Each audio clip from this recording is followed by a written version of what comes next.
Всем привет! С вами Таня Генерал. На канале «Субъективно об Америке» очередная бродилка. Сегодня у нас с вами день всех святых, Хэллоуин, последний день октября. И я разглагольствую о сравнительном анализе жизни в Хьюстоне и в Остине и чем же закончилась моя многолетняя мечта о переезде в Остин. Поехали! Как вы все знаете, я живу в Хьюстоне, штат Техас, уже 8 лет.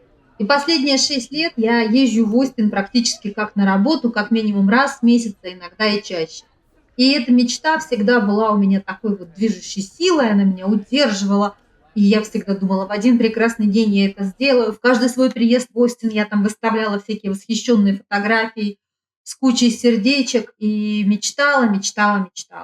Наконец-то наступило время, работа из дома позволяет это. Мои друзья пригласили провести меня время столько, сколько мне хочется, прямо пожить и почувствовать себя дома в этом городе, когда я не просто приехала на выходные попутешествовать, покататься, а прямо вот пожить. И, конечно же, это было самым классным решением, и мне оказалось достаточно легко для себя все определить. Во-первых, давайте вернемся к моменту, как вы для себя определяете, какое место для жизни вам подходит больше всего. Ну, скажем так, когда вы уже можете выбирать, когда вы свободны. Вот мои несколько категорий. В первую очередь, это уровень жизни. Он должен быть мне доступен для того, чтобы комфортная, расслабленная жизнь в хороших условиях, со всеми бытовыми удобствами была не так, чтобы я должна была вкалывать за это 100 тысяч часов в неделю. Ну, а так, знаете, на расслабоне, половину времени лежа на диване. Во-вторых, мне очень важно, чтобы вокруг была очень поддерживающая и доброжелательная среда. Это люди. Это как раз то самое, из-за чего я когда-то так влюбилась в Хьюстон. Техасская доброжелательность, ну, об этом немножко дальше, это слишком обобщение, не такая уж она, как оказалась, техасская. Но люди у нас в Хьюстоне особенные, так как у нас улыбаются, помогают и поддерживают, такого я не встречала еще нигде. Следующий момент – это безопасность. Ну, об этом мы уже очень много говорили. Все эти мои стеклянные стены, оставление дверей незапертыми, забывание закрыть окна в машине. В Хьюстоне это вообще нормальная практика. Я так жить уже привыкла и не хотела бы этот стиль жизни менять. Следующий важный фактор, и сейчас вы меня все хорошо поймете, те, кто жил в больших городах типа Москвы или Санкт-Петербурга, это отсутствие пробок и доехать в любое место, куда вам нужно, за достаточно нормальное reasonable amount of time.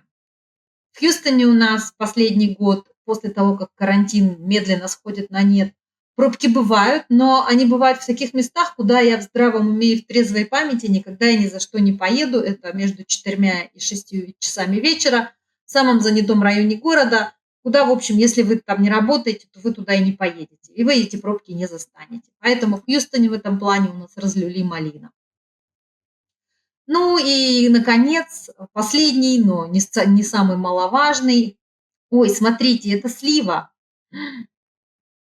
Какая красота! Сейчас попробуем. Слива же? Слива. Никто ее не собирает, и варенье не варит, и не вялит, и не сушит. Ну что ж, продолжаем дальше. Так вот, красота вокруг как раз-таки это о возможностях выходить вечером или на выходные, какие-то красивые парки, какие-то красивые места. Как раз-таки с этим у нас... Ой, смотрите, совсем крошечный ребеночек. Помочь вам фотографии сделать? Да, давайте. Сделала фотографии для семьи страшненьких призраков. Идем дальше. Ну, по поводу всех моих критериев, я уверена, что вы найдете их вполне себе обоснованными, без особых там каких-то запросов. Основываясь на всех этих критериях, стала я рассматривать и сравнивать. И в некоторых вещах Остин, конечно же, впереди планеты всей. Тут красиво, тут немножечко не так влажно, как у нас в Хьюстоне. Тут совсем другие возможности, тут совсем другой стиль жизни. Но, пожалуй, на этом и все. За последние несколько дней, проведенных мною в Остине, я стояла в пробках в общем количестве столько часов, сколько я не стояла за всю мою американскую жизнь.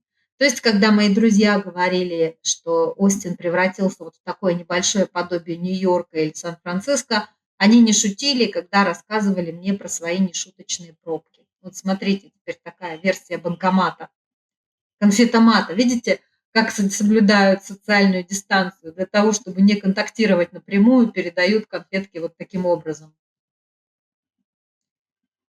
Вторая вещь, которая меня остановила и очень сильно разочаровала в Остине, это настроение, это дух, это люди. Несмотря на то, что мы все тут техасцы, и они, и мы, я со своими постоянными улыбками и хайканьями выглядела здесь совсем чужаком и иностранкой.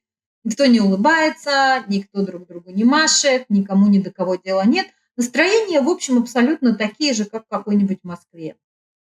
И мне это совершенно оказалось неподходящим, не по духу. И еще, знаете, вот такой вот момент, когда люди сосредоточены только на себе и думают только о себе. Я, честно говоря, уже от такого обращения отвыкла, потому что у нас в Хьюстоне все поголовно подвержены вот этой южной, это называется Southern Hospitality, южное гостеприимство. Ну, наверное, гостеприимство не совсем то слово. Предположим, вы бежите вот по дорожке на пробежке, и в это время владелец дома выезжает из своего гаража. Если бы мы были с вами в Хьюстоне, владелец гаража и машины остановился бы и ждал бы, пока вы пробежите, еще бы вам помахал, сказал бы have a nice day и все остальное.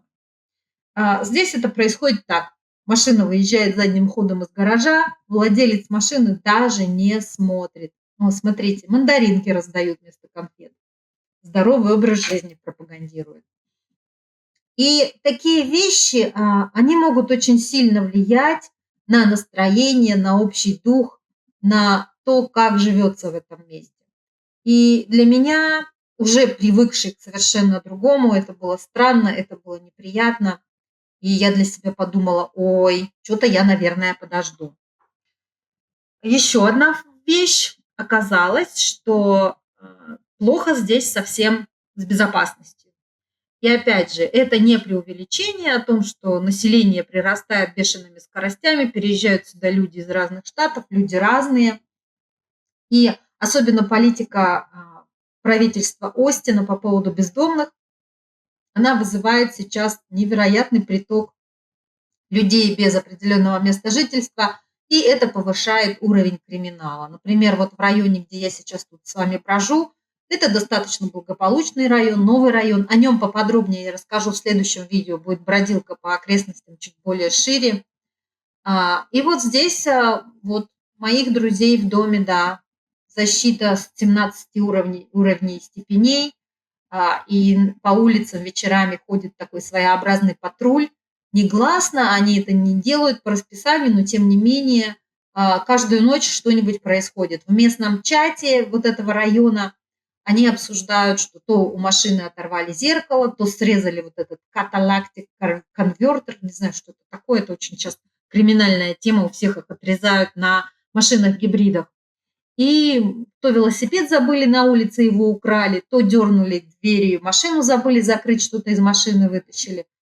То есть в плане безопасности оказалось, что, в общем, тоже не айс и не самое такое место, куда бы я хотела переезжать. Цены. Помните, я упоминала про доступность. Ну, начать с того, что жилье, конечно же, здесь стоит намного дороже, но даже цены на повседневную жизнь, на товары повседневного спроса высокие. Я привычно пошла в магазин нашей сети H-E-B и набрала там привычный набор продуктов, не обращая внимания. Ну, знаете, когда вы покупаете там несколько кусочков курицы, то сложно высчитать разницу, потому что, возможно, там в ней больше грамм, килограмм. Но когда я покупала цветы, цветы у нас это предмет первой необходимости. Тоже так. Когда я покупала цветы, то я обнаружила те самые букеты, которые у нас идут по 9,99. Здесь они 14,99. Вот так вот. Просто ни за что 5 лишних долларов. И на этом примере тоже можно увидеть, что цены на жизнь в Остине гораздо выше. Ну и что остается в итоге? Остается только красота, остается только природа, остаются только парки бесчисленные, которые вокруг Остина. и парки внутри Остина, которые я так люблю и где я все время гуляю, когда приезжаю. Но это какой-то сомнительный такой повод для переезда, правда же?